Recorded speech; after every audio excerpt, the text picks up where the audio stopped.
दोस्तों ये स्टोरी का 56 भाग है। अगर आपने इस स्टोरी के पिछले वाले भाग नहीं देखे तो मैंने प्लेलिस्ट में मेंशन कर दिया, आप जरूर जा करके चेकआउट करें। शिवाय बोला तुमने कनिका की फोटो दिखाई, उसे बताया कि तुम शादीशुदा नहीं हो। अभिमान बोला बताया तो था, सारी बातें बताई थी, पर मुझे लगता है वह भूल गई।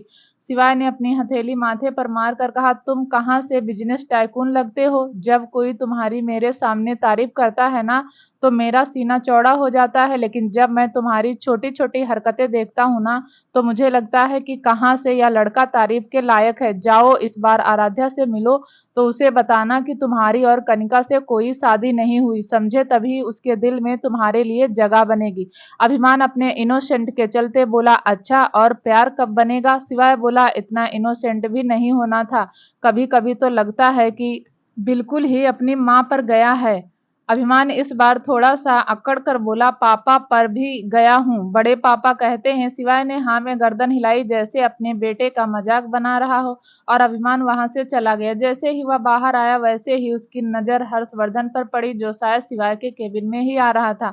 हर्षवर्धन ने अभिमान को देखा तो ना चाहते हुए भी अपनी बाहें फैला दी। अभिमान थोड़ा सा इमोशनल हो गया, बढ़कर उसने जल्दी से हर्षवर्धन के पैर छू लिए, और यह देखकर हर्षवर्धन की आंखें हैरानी से फैल गई। आज से पहले तो कभी अभिमान ने हर्षवर्धन के पैर नहीं छुए थे, लेकिन सच में एक झटका क्या लगा, अभिमान को अक्ल आ गई। फिर उसने बड़े पापा को गले लगाकर कहा, कैसे हो बड़े पापा। हर्षवर्धन भी थोड़ा इमोशनल हो गया। बहुत दिनों बाद उसने अभिमान के चेहरे को देखा था, और उसके चेहरे पर हमेशा अकड़ ही रहती थी, लेकिन आज पहली बार इमोशनल देख रहा था। हर्षवर्धन बोला, ठीक हूँ बेटा, तुम बताओ तुम कैसे हो। पापा ने वनवास खत्म कर दिया। अभिमान के चेहरे पर हल्की सी मुस्कुराहट आई। वह हर्षवर्धन से थोड़ा सा दूर होकर बोला, पापा ने वनवास कभी दिया ही नहीं था।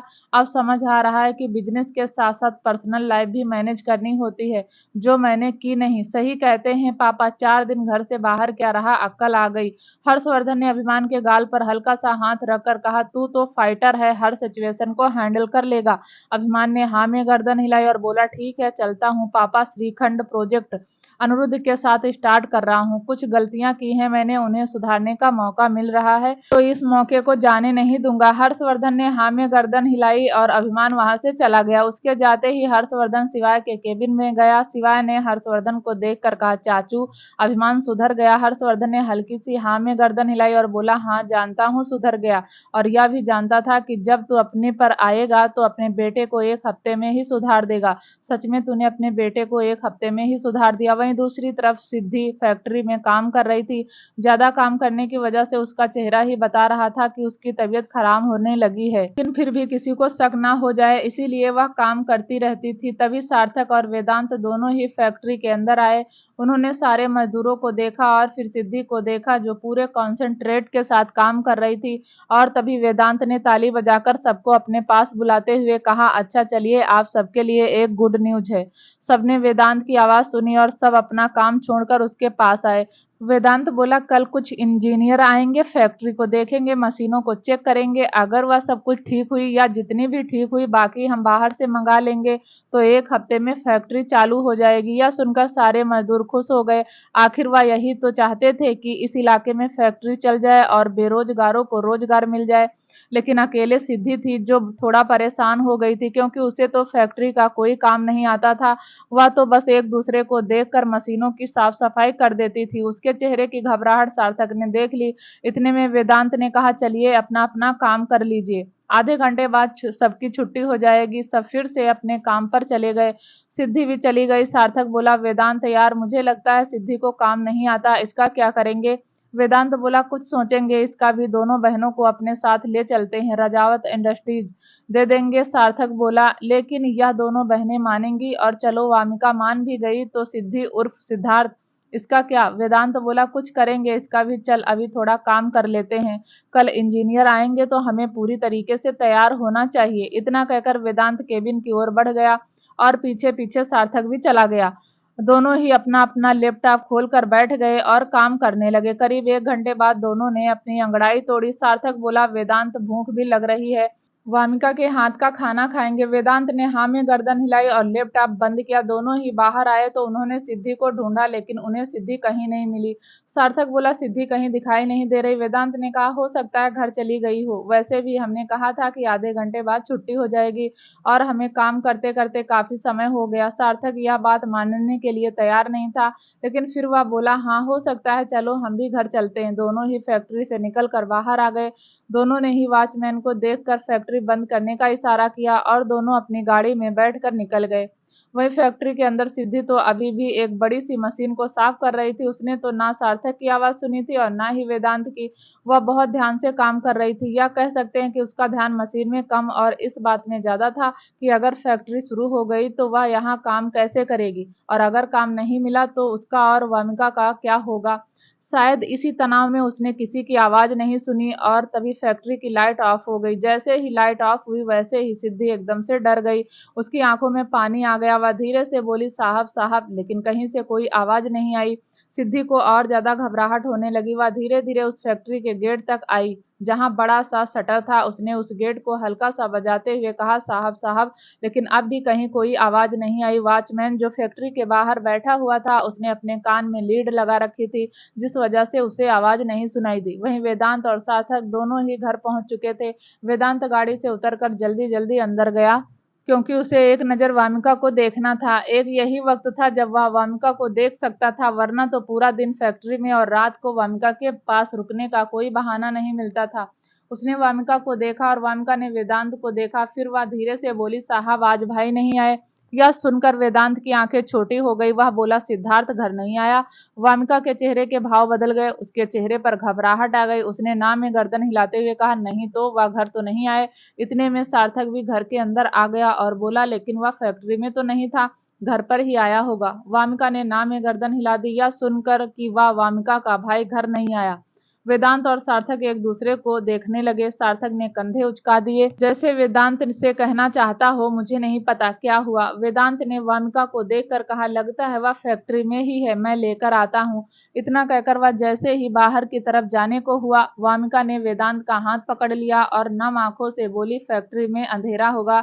वेदांत बोला, हाँ, अगर वह गलती से फैक्ट्री में ही रह गया होगा तो गार्ड ने लाइट तो ऑफ कर दी होगी। यह सुनकर वामिका की आंखों से और ज्यादा आंसू बहने लगे। वह बोली, मैं भी चलूंगी। वेदांत ने वामिका के आंसू का मतलब समझने की कोशिश की, लेकिन शायद वह कुछ समझ नहीं पाया। फिलहाल उसने वामिका को अपने साथ ले जाने का डिसीजन ले लिया। वह बोला, ठीक है चलो। तीनों ही भागते हुए बाहर आए, गाड़ी में बैठे और वहां से चले गए। अगले 15 मिनट में वेदांत ने गाड़ी फैक्ट्री के बाहर रोकी। तीनों जल्दी से गाड़ी से उतरे और भागते हुए वॉचमैन के पास गए। वॉचमैन इस वक्त सो रहा था। सार्थक ने वॉचमैन की बाजू पर हाथ लगाकर हिलाते हुए कहा, वॉचमैन वॉचमैन। वॉचमैन की आंख खुली और एकदम से उठकर सलूट करता हुआ बोला, जी साहब। वेदांत ने कहा, फैक्ट्री का दरवाजा खोलो जल्दी। वॉचमैन ने जल्दी से लोहे का बड़ा सा दरवाजा खोल दिया और फिर बोला, साहब कुछ हुआ है क्या? सार्थक ने कहा, तुम्हारे पास इस शटर की चाबी है ना, जल्दी दो। वॉचमैन अपने केबिन में गया और फटाफट से वहां से उस बड़े से शटर की चाबी लेकर आया और उसने वह चाबी सार्थक को दे दी।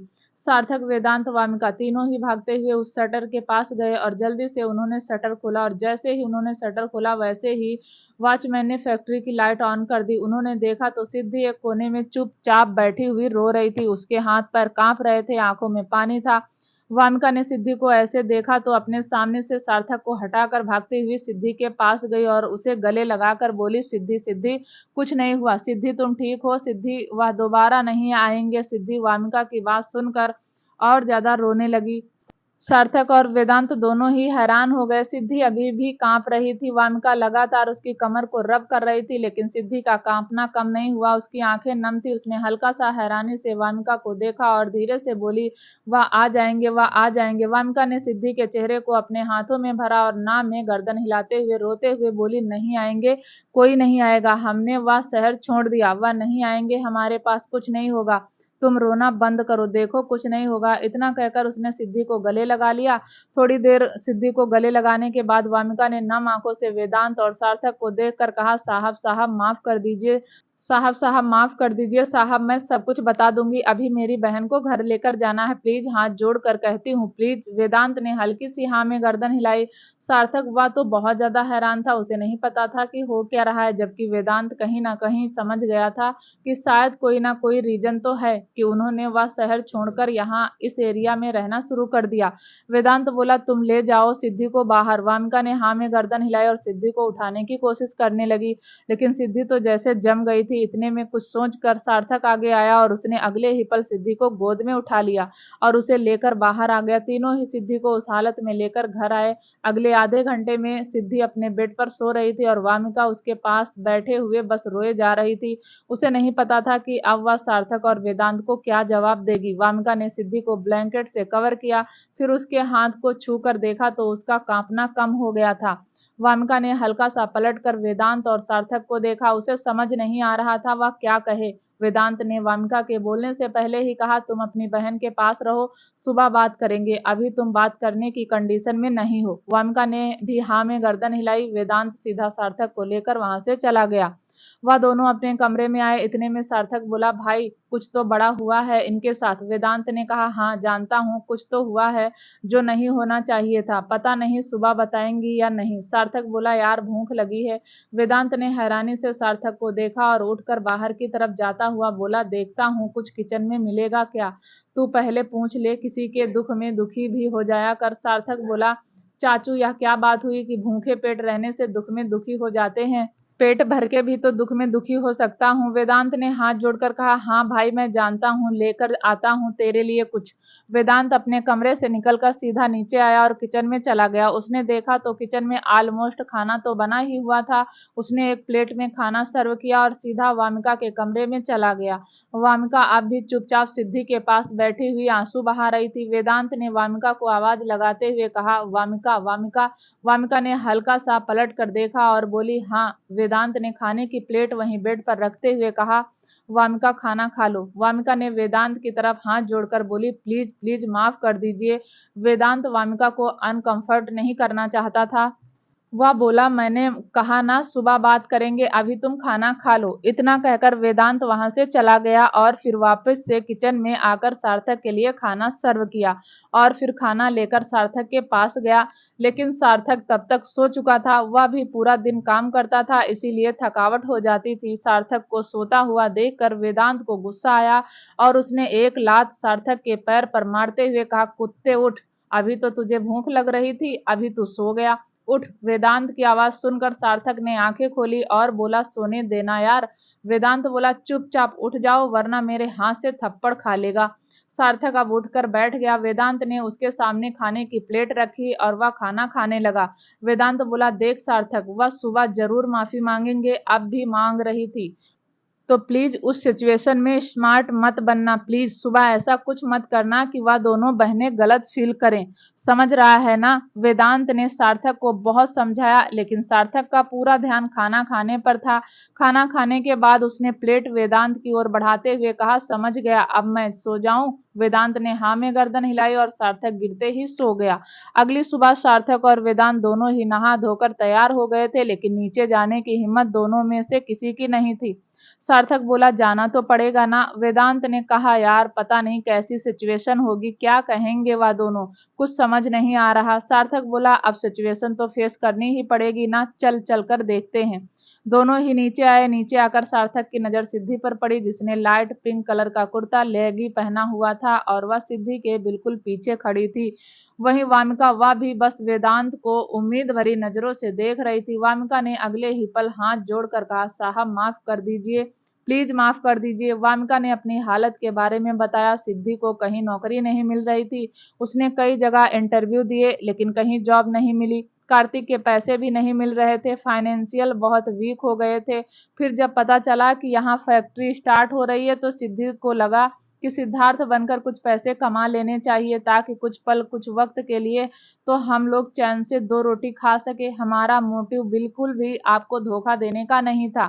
सिद्धि ने अपना चश्मा ठीक किया और नम आंखों से दोनों की तरफ देखा। वामिका ने फिर कहा प्लीज साहब पुलिस को मत बुलाइएगा, हम सच में आपको धोखा नहीं देना चाहते थे, प्लीज साहब। वेदांत तो वामिका को ही देखता रहा। जब से आया था उसने वामिका के चेहरे पर मुस्कुराहट देखी ही नहीं थी। जब भी देखता था नम आंखें होती थी।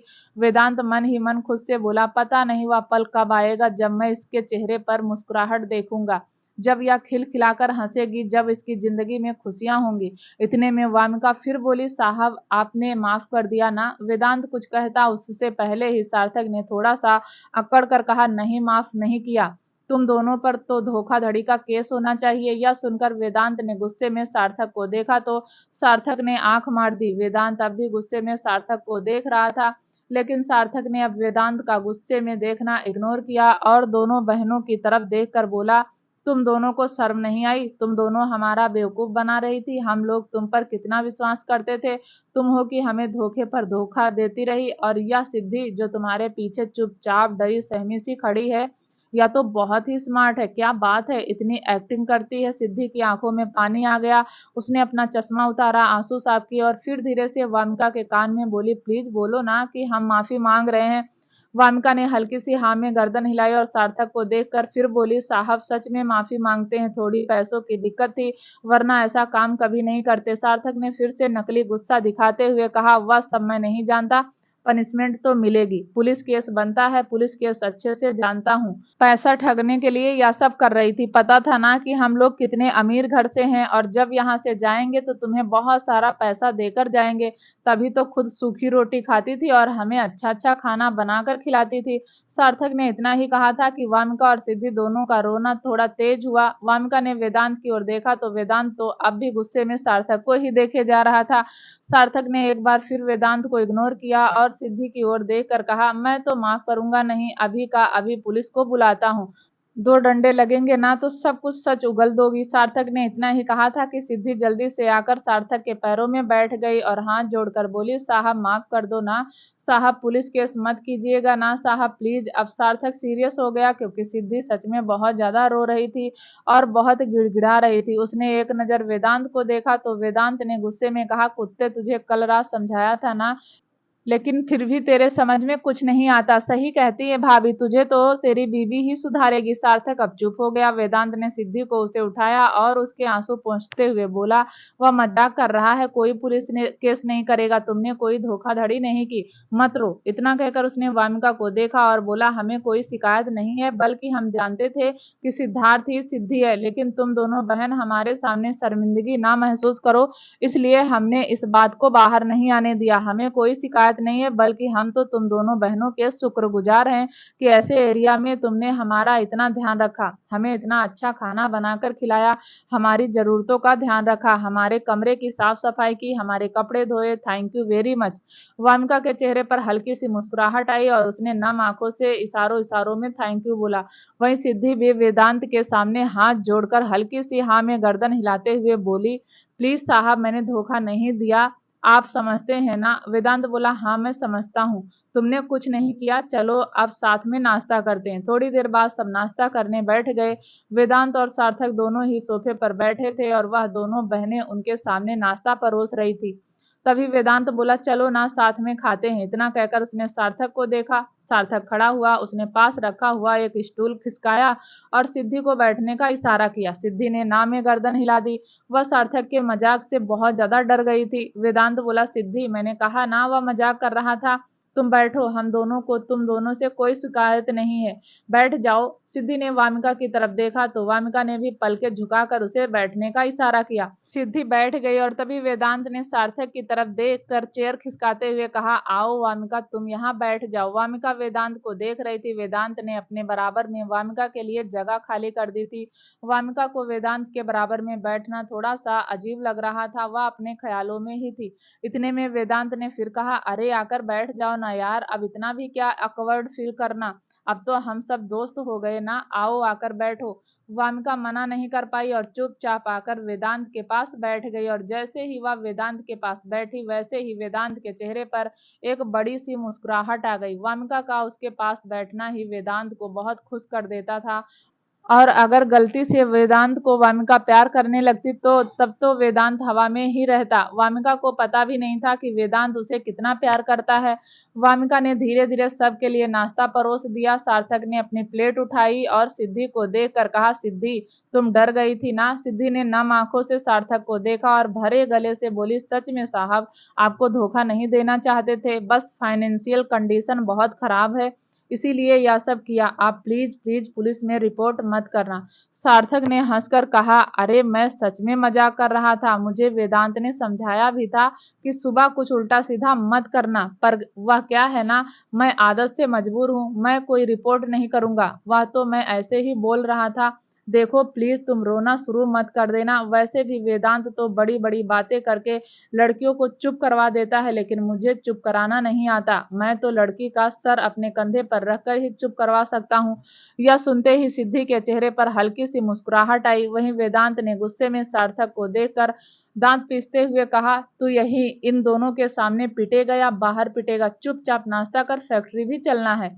आज इंजीनियर आएंगे। सार्थक ने हाँ में गर्दन हिलाई और खाना खाने लगा। थोड़ी देर बाद नाश्ता करने के बाद वेदांत ने वामिका से कहा, हम दोनों फैक्ट्री जा रहे हैं, तुम अपनी बहन को संभालो। इतने में सिद्धि बोली, मैं भी चलूं अगर कोई प्रॉब्लम ना हो तो। वेदांत ने कहा, देखो जब तुम लड़का थी तो जा सकती थी, लेकिन अब तुम्हारी बात खुल गई है, वहां अकेली लड़की काम करेगी तो अच्छा नहीं लगता। पता नहीं वर्कर में से कौन तुम्हें अच्छी नजर से देखे और कौन बुरी नजर से, समझ रही हो ना तुम। सिद्धि और वामिका ने हाँ में गर्दन हिला दी और वह दोनों भाई वहां से चले गए।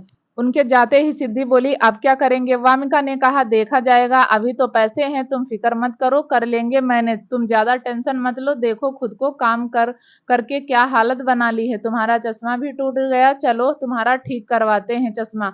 सिद्धि ने अपना चश्मा उतारा, उसे अपने दुपट्टे से साफ किया और बोली, नहीं अभी तो यह चल जाएगा, कोई प्रॉब्लम नहीं है। इतने में सिद्धि का फोन वाइब्रेट हुआ। सिद्धि ने अपना फोन देखा और बोली, वामिका एक जॉब का ऑफर है। वामिका ने कहा, कौन सी जॉब? सिद्धि बोली, यही पास में एक नया स्कूल खुला है ना, वहीं पैसे तो कम देंगे, लेकिन मुझे लगता है मुझे ज्वाइन कर लेना चाहिए। वामिका कुछ सोच कर बोली, ठीक है, जैसा तुम्हें सही लगे। वैसे यह जॉब थोड़ी ज्यादा अच्छी होगी, आधे दिन की होगी और जल्दी से तुम घर भी आ जाओगी। और रही बात पैसों की, तो हम दोनों का गुजारा तो चल ही जाएगा ना, और वैसे भी कुछ ही दिनों में कार्तिक के पैसे भी आ जाएंगे। सिद्धि ने कहा, वेदांत साहब अब तुम्हें जॉब ऑफर कर रहे थे, तुमने मना क्यों किया? वामिका बोली, अब मन नहीं करता, बस कार्तिक की यादों के साथ ही रहने का मन करता है। मुझे बाहर की दुनिया नहीं देखनी, जैसी जिंदगी है मैंने एक्सेप्ट कर ली है, मुझे कुछ और नहीं चाहिए, कहीं नहीं जाने का मन करता। सिद्धि ने कहा, और कब तक मन नहीं करेगा? भाई जा चुके हैं, तुम्हें अपनी जिंदगी के बारे में सोचना चाहिए, बहुत टाइम हो गया। वामिका बोली, मैंने बस कार्तिक से प्यार नहीं किया था, उसके परिवार से भी किया था। तुम्हें छोड़कर तो कहीं नहीं जाऊंगी, पहले तुम्हारी शादी करूंगी, उसके बाद देखूंगी। फिर वह बोली, वाह क्या बात है, वह कहते हैं ना, कब मरी सासू और कब बोए आंसू। अच्छे से जानती हो कि मैं शादी नहीं करूंगी, और मेरे लिए क्या कोई राजकुमार बैठा है जो आएगा मुझे शादी करके ले जाएगा? सही है ना, तुम शादी करना, मैं शादी करूंगी, बढ़िया है। इतना कहकर सिद्धि ने अपना बैग उठाया और घर से चली गई। उसके जाते ही वामिका बोली, नहीं तुम्हारे लिए तो सच में कोई राजकुमार आएगा, मैं ढूंढ दूंगी ना तुम्हारे लिए राजकुमार। इतना कहकर अब वामिका भी अपने काम में लग गई। अनिरुद्ध अपने कमरे में लैपटॉप लेकर बैठा हुआ था और काम कर रहा था। तभी उसका फोन वाइब्रेट हुआ। उसने फोन देखा तो उसके चेहरे पर मुस्कुराहट आ गई। शिवांगी का फोन था। अनिरुद्ध ने फोन उठाया और कान पर लगाकर एक मुस्कुराहट के साथ कहा, तितली मैंने कहा ना, उड़ना बंद करो, सो जाओ, बहुत रात हो गई। दूसरी तरफ से शिवांगी बोली, ऐसे कैसे सो जाऊं, मुझे ऐसे सोने की आदत ही नहीं है, तुम्हारे सीने पर सर रखकर सोने की आदत है, लेकिन तुम मेरे पास हो ही नहीं, मुझे नींद नहीं आ रही, कुछ करो ना अनिरुद्ध। अनिरुद्ध ने हंसकर कहा, तुम पागल हो गई हो क्या? मैंने तो तुम्हें ठीक ठाक रघुवंशी मेंशन भेजा था, लेकिन लगता है तुम्हारे परिवार वालों ने तुम्हें पूरा पागल कर दिया। शिवांगी बोली, पागल नहीं किया, बल्कि मैं समझदार हो गई हूँ। मुझे रोज टिप्स मिलते हैं कि मुझे अनिरुद्ध को कैसे पटाना है। यह सुनकर अनिरुद्ध को हंसी आ गई। वह बोला, और तुम्हें यह टिप्स देता कौन है? शिवांगी बोली, मेरी माँ। बहुत सारी है ना मेरी माँ? तो बहुत सारी माँ है, बड़ी माँ, छोटी माँ, चाची माँ, बुआ माँ, कोई ना कोई रोज मुझे बताता रहता है कि मुझे अनिरुद्ध को ऐसी बात करनी चाहिए, वैसी बात करनी चाहिए। तुम्हें पता है अनिरुद्ध, सब चाहते हैं कि मेरी तुम्हारी शादी हो जाए। शिवांगी की बात सुनकर अनिरुद्ध की मुस्कुराहट थोड़ी और बड़ी हो गई। वैसे भी जब से वह शिवांगी से मिला था थोड़ा खुश रहने लगा था। कहता नहीं था लेकिन दिल से कहीं ना कहीं शिवांगी का इंतजार कर रहा था। उसे भी शिवांगी की कंपनी अच्छी लगती थी। अनिरुद्ध बोला, तुमने अपने मुंह से या नहीं कहा कि अभी तुम्हारे पढ़ने की उम्र है? अभी तुम बहुत छोटी हो, तुम्हें अपनी पढ़ाई पर ध्यान देना चाहिए। शिवांगी बोली, मुझे नहीं पढ़ना, मुझे बस मेरे अनिरुद्ध के पास रहना है। अनिरुद्ध और शिवांगी सुबह के 4 बजे तक बातें करते रहे। शिवांगी ने अपनी मासूम भरी बातों से अनिरुद्ध का मूड ठीक कर दिया था। जब से लड़ाई हुई थी तब से अनिरुद्ध बहुत बुझा बुझा सा रहता था, लेकिन जब से शिवांगी से मिला था तब से उसका दिल अंदर से खुश रहने लगा था। अनिरुद्ध ने शिवांगी को गुड नाइट कहकर फोन रख दिया और अपने बिस्तर पर लेट गया। वह शिवांगी के बारे में सोचते हुए मुस्कुराता हुआ सो गया। वहीं शिवांगी भी अपने फोन को पकड़े हुए बस अनिरुद्ध की फोटो ही देख रही थी। अब शिवांगी भी खुश रहने लगी थी। धीरे धीरे शिवांगी की आंखें भी बंद हो गई और वह सो गई। तभी शिवांगी को किसी ने हाथ लगाकर जगाते हुए कहा, ए अनिरुद्ध की तितली, चलो उठो, आज अनिरुद्ध से मिलने नहीं जाना? यह सुनकर शिवांगी जल्दी से उठकर बैठ गई तो उसके सामने शिवाय खड़ा था। शिवाय को देखकर शिवांगी ने आलस भरी आवाज में कहा, पापा क्या है? शिवाय बोला, सुना नहीं मैंने क्या कहा? अनिरुद्ध से नहीं मिलोगी? शिवांगी की आंखें एकदम से खुल गई। उसने टाइम देखा तो सुबह के 10 बज रहे थे। शिवांगी बोली, अभी तो मैं बस 5 घंटे ही सोई हूँ। शिवाय हाथ बांध कर बोला, तो किसने कहा अपनी नींद खराब करके रात रात भर अपने अनिरुद्ध से बात करने को? यह सुनकर शिवांगी के चेहरे पर एक बड़ी सी मुस्कुराहट आई और आंखों में शर्म को लेकर बेड से एकदम खड़ी हो गई और बोली, आप मेरे और मेरे अनिरुद्ध को कुछ नहीं कहेंगे, समझे? शिवाय बोला, बिल्कुल समझ गया शहजादी, मैं आपके और आपके अनिरुद्ध को कुछ नहीं कहूंगा, लेकिन अगर अपने अनिरुद्ध से मिलना है तो जल्दी से तैयार होकर नीचे आओ, मैं वेट कर रहा हूँ। इतना कहकर शिवाय जाने लगा तो पीछे से शिवांगी बोली, आज भी हम अनिरुद्ध से मिलेंगे, आज भी हम ब्रूम ब्रूम पर बैठूंगी। शिवाय बोला, हाँ। शिवांगी ने कहा, कैसे? शिवाय ने पलट कर शिवांगी को देखा और बोला, आज से तुम रोज अनिरुद्ध से मिलोगी, अब तुम अनिरुद्ध के साथ काम करोगी। शिवांगी हैरानी से बोली, लेकिन मुझे तो काम करना आता ही नहीं।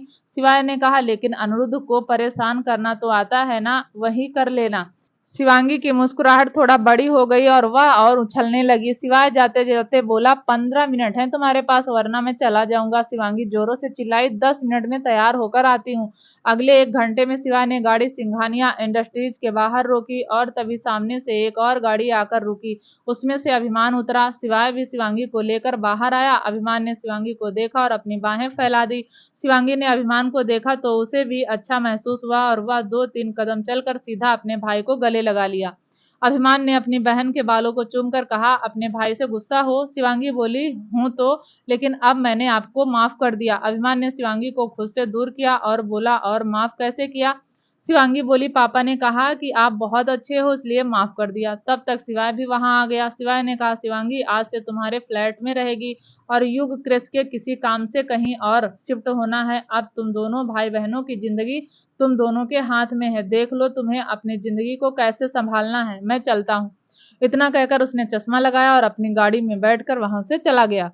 उसके जाते ही अभिमान और शिवांगी ने एक दूसरे को हाई फाई किया। शिवांगी बोली, तो फिर डन। पापा ने मुझे बताया कि आपको भी अनिरुद्ध को पटाना है और मुझे भी अनिरुद्ध को पटाना है, तो हम दोनों भाई बहन मिलकर के अनिरुद्ध को पटा लेंगे। शिवांगी की इतनी मासूम भरी बातें सुनकर अभिमान को भी हंसी आ गई। वह बोला, पक्का हम एक दूसरे की हेल्प करेंगे और अनिरुद्ध को पटाएंगे। शिवांगी बोली, अच्छा, मैं तो अनिरुद्ध से शादी करूंगी, आप भी शादी करेंगे? और यह सुनकर तो अभिमान और ज्यादा हंसने लगा। अभिमान हंसकर बोला, मैं शादी नहीं करूंगा, तुम्हारी शादी उससे करवाऊंगा। चलो अब अंदर चलते हैं। सुना है साले साहब टाइम के बहुत पंक्चुअल हैं। चलो। दोनों भाई बहन अंदर आए। दोनों ही एक केबिन के बाहर खड़े हुए थे। शिवांगी धीरे से बोली, भाई मुझे कुछ काम करना नहीं आता, बस पापा ने कहा है अनिरुद्ध को परेशान करना है। अभिमान बोला, ज्यादा परेशान भी मत करना, अभी तुमने अनिरुद्ध का बस प्यार देखा है, गुस्सा मैंने देखा है, मुझे पता है, इसीलिए अपने एक्सपीरियंस से कह रहा हूँ, ज्यादा परेशान मत करना। शिवांगी तो बहुत खुश थी। उसने हाँ में गर्दन हिला दी और फिर दोनों भाई बहन अंदर आ गए। अनिरुद्ध ने दोनों को देखा और खड़े होकर बोला, अभिमान, रघुवंशी टाइम की कदर नहीं है तुम्हें? अभिमान बोला पहले नहीं थी, अब है, स्टार्ट करें। अनिरुद्ध ने हाँ में गर्दन हिलाई। वहीं शिवांगी तो जल्दी से जाकर अनिरुद्ध के गले लग गई और अनिरुद्ध एकदम से हैरान हो गया। अनिरुद्ध ने धीरे से कहा, हटो, क्या कर रही हो शिवांगी? थोड़ी दूर हुई और बोली, मैं तो गुड मॉर्निंग विश कर रही हूँ अपने तरीके से, तुमने तो गुड मॉर्निंग विश नहीं किया। अनिरुद्ध ने टाइम देखा और बोला, गुड मॉर्निंग खत्म हो गया, अब गुड आफ्टरनून चलने वाला है। शिवांगी एक और बार अनिरुद्ध के गले लगती हुई बोली, ठीक है तो फिर गुड आफ्टरनून। अनिरुद्ध ने शिवांगी को खुद से दूर किया और थोड़ा सख्ती से बोला, हम यहाँ काम करने आए हैं और तुम काम सीखने आई हो, तो आप चुपचाप बैठो। इतना कहकर उसने एक कुर्सी खींची और शिवांगी को बैठा दिया। वहीं अभिमान दोनों को देखकर मन ही मन बोला, शिवांगी और काम सीखने आई नहीं है, वह तो तुम्हें सिखाने आई है, और क्या क्या सिखाएगी यहाँ पता नहीं। अनिरुद्ध ने फिर अभिमान को देखकर कहा, शुरू करें। अभिमान ने हाँ में गर्दन हिलाई और अपना लैपटॉप निकाला और दोनों काम करने लगे। लेकिन शिवांगी तो बस अनिरुद्ध को देखे जा रही थी, कभी खड़ी हो जाती, कभी चक्कर लगाने लगती, कभी कुछ करती, कभी कुछ करती, लेकिन उसकी नजरें अनिरुद्ध से हट ही नहीं रही थी। अनिरुद्ध भी समझ रहा था कि शिवांगी बस उसे ही देखे जा रही है, और कहीं ना कहीं उसे शिवांगी का ऐसा देखना उसे अजीब सा लग रहा था। हंसी भी आती थी, अच्छा भी लगता था। मिले जुले भाव होते थे अनिरुद्ध के दिल में, लेकिन फिर भी उसने पूरी ज्ञानेंद्रियां, अपने सारे सिक्स सेंस बस प्रोजेक्ट पर लगा रखी थी। वहीं दूसरी तरफ युग गरिमा के घर के बाहर खड़ा हुआ था। उसने दरवाजा खटखटाया और गरिमा ने दरवाजा खोला। युग ने गरिमा को देखा तो देखता ही रह गया। बहुत सुंदर थी गरिमा, लेकिन चेहरे पर उदासी, अपने भाई के आने का इंतजार साफ दिखाई देता था। युग ने मन ही मन कहा, सच में कुछ लड़के यह नहीं सोचते कि उनके जाने के बाद उनके परिवार का क्या होगा। बेचारी गरिमा पर तुम फिक्र मत करो। गरिमा, मैं आ गया हूं ना तुम्हारी गरिमा को बचाने। और इतने में गरिमा बोली, जी आप कौन? युग अपने होश में आया और बोला, किराए के लिए कमरा खाली है। गरिमा ने हल्की सी हाँ में गर्दन हिलाई और उसे अंदर ले आई। अंदर आकर उसने अपनी मामी को आवाज लगाते हुए कहा, मामी, मामी कोई कमरे के लिए पूछने आया है। यह सुनते ही संतोष एक कमरे से बाहर निकली और युग को देखने लगी, और देखते ही रही, क्योंकि युग की शक्ल कुछ कुछ देव और कृष से मिलती थी। वह युग को देखकर बोली, तुम्हें कहीं देखा हुआ लगता है। युग ने कहा, जी मैं बहुत हैंडसम हूं ना, आपने टीवी में देखा होगा। यह सुनकर संतोष ने हंसकर कहा, हाँ हाँ हाँ, तुम्हारे जैसा लड़का एक टीवी में भी आता है ना गरिमा। गरिमा ने तो हल्की सी ना में गर्दन हिला दी, उसे क्या पता। संतोष बोली, यह तो बेवकूफ लड़की है, इसे कुछ नहीं पता। तुम बताओ क्या काम करते हो? युग बोला, जी मैं यूट्यूबर हूँ। संतोष बोली, यूट्यूबर, यह क्या होता है? युग ने कहा, जी मैं वह वीडियो बनाकर टीवी में डालता हूँ। संतोष खुश होकर बोली, अच्छा मेरी वीडियो बनाकर भी टीवी में डाल दोगे? युग ने हाँ में गर्दन हिलाते हुए कहा, जी बिल्कुल। संतोष ने कहा, अच्छा तो तुम वीडियो बनाने के लिए कौन से ऑफिस जाते हो? यह सुनकर युग बोला, आंटी मैं ऑफिस नहीं जाता, घर में ही रहता हूँ, आप नहीं समझेंगे। इतना कहकर उसने गरिमा को देखकर कहा, तुम्हें तो पता है ना यूट्यूब पर क्या होता है? गरिमा ने हल्की सी हाँ में गर्दन हिलाई तो वह बोला, तो बताओ ना अपनी मामी को। गरिमा ने मामी की तरफ देखा तो संतोष ने उसे आंखें दिखाते हुए कहा, तू अंदर जा, मेरे और इसके लिए चाय लेकर आ, तू बताएगी मुझे यूट्यूब पर क्या होता है। युग को बहुत बुरा लगा। फाइनली जैसा क्रिस और देव ने बताया था, गरिमा की हालत तो उससे भी ज्यादा बुरी थी। अब युग को कहीं ना कहीं गरिमा से सिंपैथी होने लगी। वह बोला, आंटी आपके घर की नौकरानी है या? संतोष ने कहा, नौकरानी ही समझो, नौकरानी ही है। तुम बताओ मेरी वीडियो डालोगे ना? युग ने हाँ में गर्दन हिलाई। संतोष बड़े प्यार से युग को लेकर सोफे पर बैठ गई। इतने में गरिमा भी 2 कप चाय लेकर आई। उसने चाय युग के सामने रखी और युग ने 1 कप उठा लिया। फिर वह बोला, आंटी किराया कितना लोगी और कौन सा कमरा है?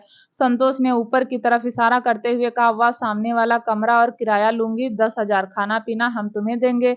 युग ने हाँ में गर्दन हिलाते हुए कहा, जी आंटी। संतोष बोली, तो फिर कल अपना सामान लेकर आ जाना। युग तो पहले ही अपना एक बैग लेकर आया था जिसमें उसके कपड़े थे। वह बोला, आंटी लेकर तो आया हूँ, मेरा ज्यादा सामान नहीं है, बाकी मैं धीरे धीरे ले आऊंगा।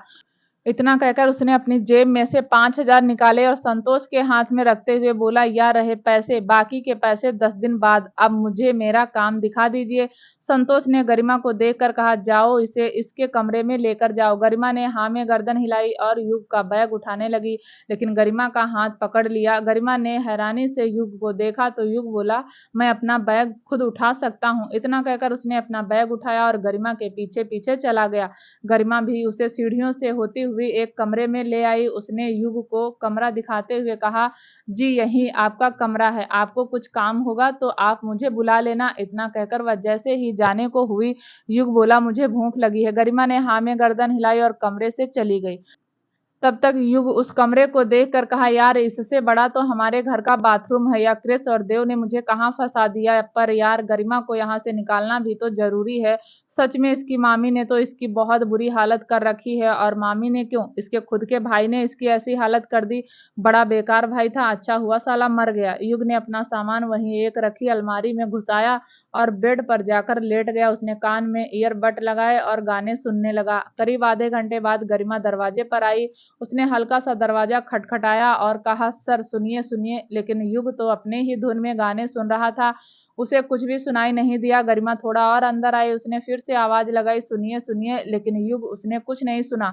वह तो अभी लेटा हुआ हल्का हल्का मटक रहा था और गाने सुन रहा था। आखिरकार गरिमा को भी समझ आ गया कि युग को कुछ सुनाई क्यों नहीं दे रहा।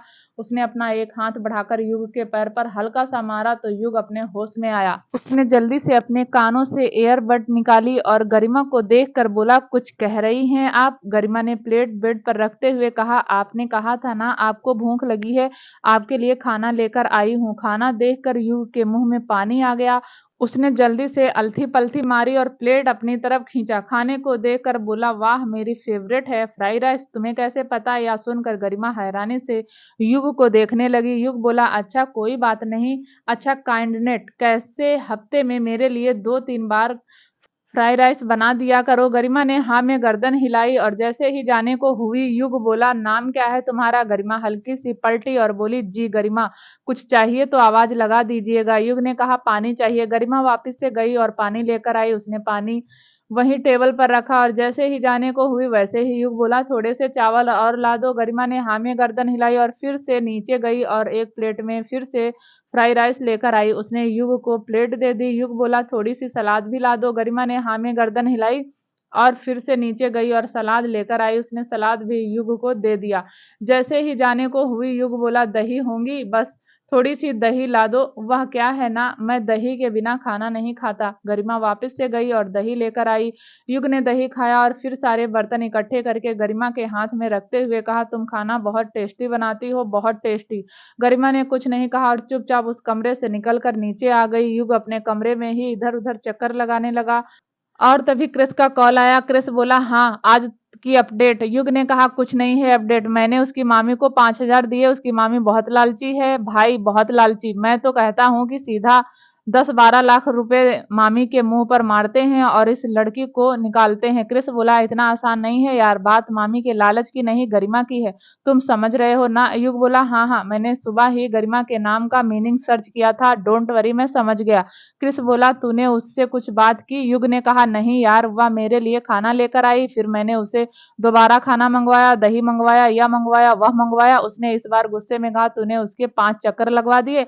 अब युग को समझ आया कि उसने सच में गरिमा के 5 बार चक्कर लगवा दिए। वह बोला, सॉरी यार, गलती हो गई।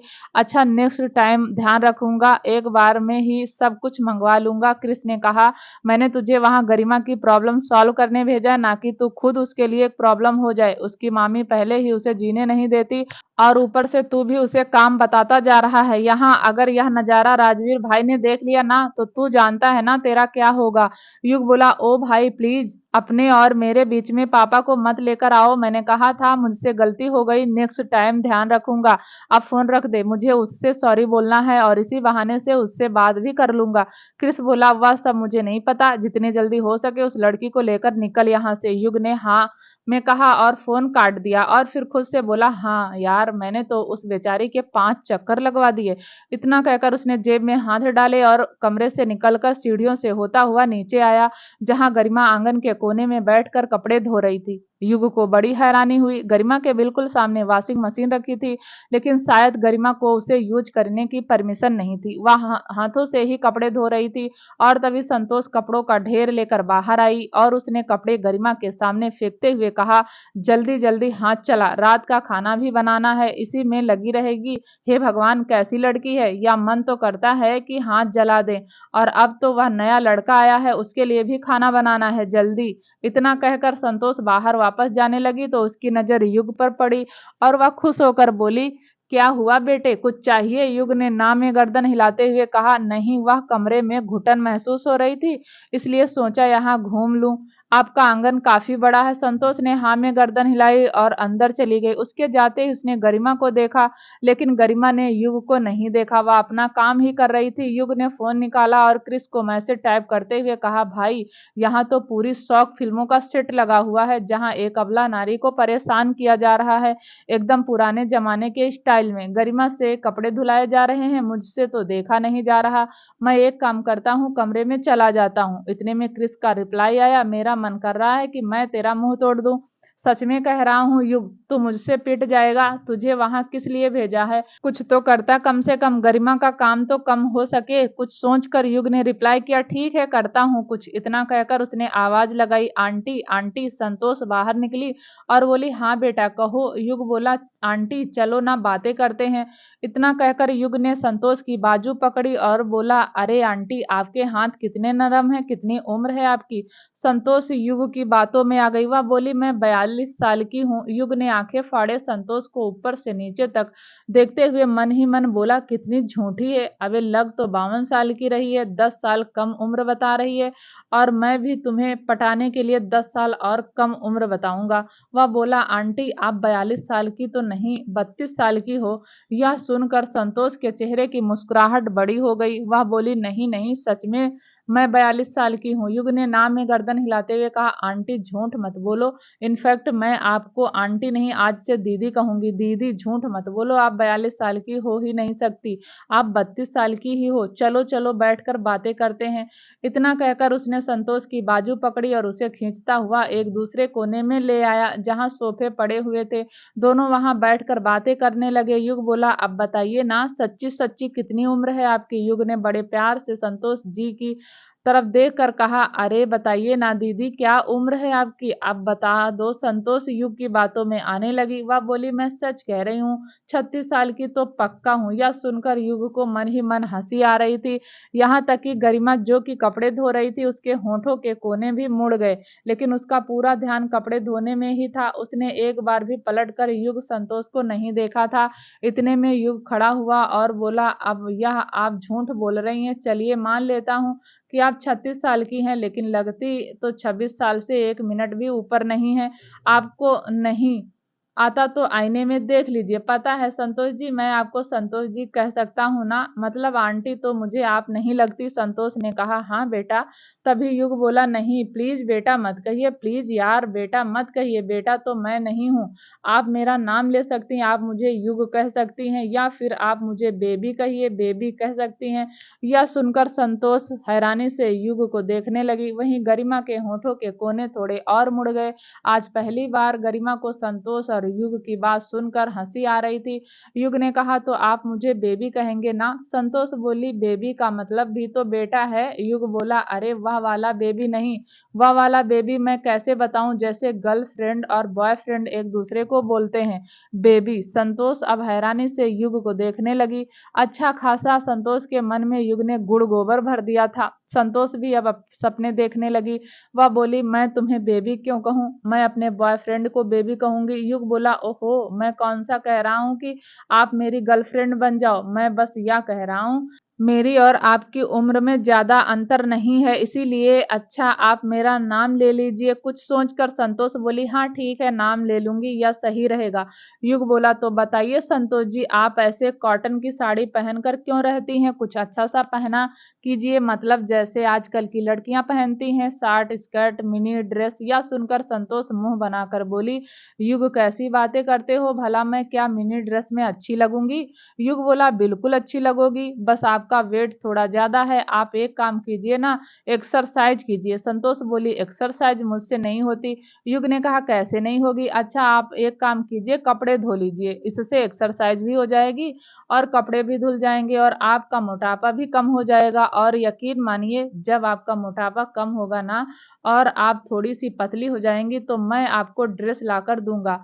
आप वह ड्रेस पहनना, फिर मैं और आप क्लब में चलेंगे और फिर आप खुद ही देख लेना कितने सारे लड़के आपके दीवाने हो जाएंगे। आपको मेरी बातों पर यकीन नहीं है ना, मैं जानता हूँ, लेकिन मैं सच कह रहा हूँ। संतोष तो आंखें फाड़े युग को देख रही थी और उसने अब सपनों की दुनिया में पहला कदम रख दिया था। वहीं गरिमा, उसके होठों के कोने थोड़े और मुड़े और फाइनली उसकी स्माइल थोड़ी और बड़ी हो गई। युग ने एक नज़र गरिमा को देखा तो उसे भी बहुत अच्छा लगा। फिर उसने संतोष से कहा, बताइए ना संतोष, पतली होना चाहती हैं, मेरे साथ क्लब जाना चाहती हैं, शर्ट ड्रेस पहनकर मैं और आप डांस करेंगे डांस फ्लोर पर। संतोष बोली, जाना तो चाहती हूँ, लेकिन सुभाष। युग ने कहा, सुभाष आपका बॉयफ्रेंड? संतोष बोली, अरे बॉयफ्रेंड नहीं, मेरा पति। अब तो युग और ज्यादा हैरानी से संतोष को देखकर बोला, क्या आप शादीशुदा हैं? कुछ सोचकर संतोष ने कहा, नहीं नहीं, शादीशुदा नहीं हूँ, मतलब वह मेरा पति पहले था, लेकिन अब मैं सिंगल हूँ, अखंड सिंगल। युग बोला, अच्छा, आपका डाइवोर्स हो गया?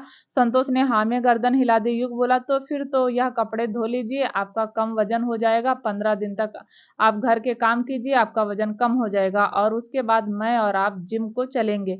संतोष पूरी तरह से युग की बातों में आ गई। इतने में संतोष ने गरिमा को देखकर गुस्से में कहा, गरिमा उठो उठो, वहां से हट जाओ, मेरे लिए एक कप चाय बना लाओ, कपड़े संतोष जी धोएंगी। संतोष ने हाँ में गर्दन हिलाई और कपड़ों की तरफ चली गई और कपड़े धोने लगी और गरिमा किचन में चली गई। युग एक बार गरिमा को देखता और एक बार संतोष को, फिर बोला, कितनी झूठी है यह औरत, अपने अच्छे खासी पति को डाइवोर्स देकर मार दिया। संतोष खुश होकर कपड़े धो रही थी और तभी युग बोला, थोड़ी जान लगाकर धोइए, जितने हाथ पैर चलेंगे उतना ही वेट कम होगा। इतना कहकर वह अपने फोन की स्क्रीन को स्क्रॉल करने लगा।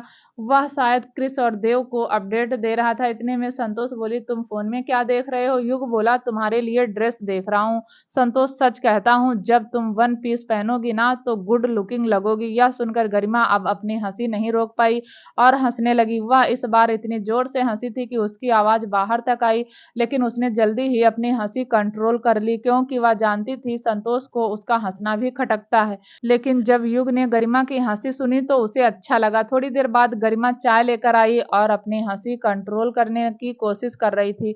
गरिमा ने युग की तरफ कप बढ़ाता हुआ कहा, कप पकड़ते हुए धीरे से युग कहा, कंट्रोल क्यों कर रही हो? हंस लो, तुम्हें हंसाने के लिए ही तो यह सब किया है। यह सुनकर गरिमा हैरानी से युग को देखने लगी। युग बोला, एक्चुअली तुम्हें सॉरी बोलना था, मैंने तुम्हारे 5 चक्कर लगवा दिए ना, तुम्हारे पैर में दर्द हो रहा होगा, लेकिन तुम्हारी यह आंटी, सॉरी मामी, तुम्हें जीने नहीं देती। अब देखना, मैं तुम्हारी आंटी को जीने नहीं दूंगा। इतना कहकर उसने गरिमा को आंख मारी और गरिमा हैरानी से युग को देखती रही और तभी संतोष की आवाज उसके कानों में आई, यहाँ क्या खड़ी हुई उसे देख रही है? जा जाकर खाना बना ले। गरिमा वहां से चली गई और खाना बनाने लगी। वहीं युग संतोष के पास आकर खड़ा हो गया और बोला, हाँ हाँ संतोष, थोड़ा और जोर से पूरी जान लगाओ, सच कहता हूँ, तुम जानती नहीं हो, जब तुम पतली हो जाओगी तो कितनी हॉट और सेक्सी लगोगी। संतोष भी खुश हो गई और जोर से कपड़े धोने लगी। वहीं दूसरी तरफ गरिमा खाना बनाते हुए युग की बातों को याद कर रही थी और मुस्कुरा रही थी। क्या होगा आगे जानने के लिए प्लीज दोस्तों चैनल को लाइक शेयर सब्सक्राइब जरूर करें, ताकि जब भी वीडियो डाले आपको नोटिफिकेशन तुरंत मिले। तब तक के लिए नमस्कार, धन्यवाद।